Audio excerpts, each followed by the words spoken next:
ام المومنین حضرت عائشہ صدیقہ رضی اللہ تعالی عنہا سے مروی ہے کہ نبی صلی اللہ علیہ وآلہ وسلم نے ارشاد فرمایا، 3 چیزیں ایسی ہیں جن پر میں قسم کھا سکتا ہوں۔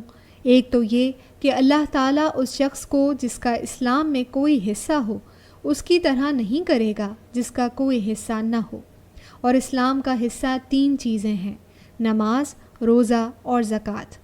دوسرے یہ کہ اللہ تعالیٰ دنیا میں جس بندے کا سرپرست بن جائے قیامت کے دن اسے کسی اور کے حوالے نہیں کرے گا۔ اور تیسرے یہ کہ جو شخص کسی قوم سے محبت کرتا ہے اللہ اسے انہی میں شمار فرماتا ہے۔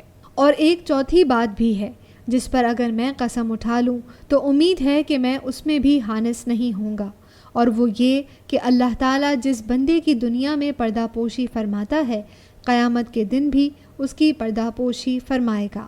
مسند احمد حدیث نمبر 24154۔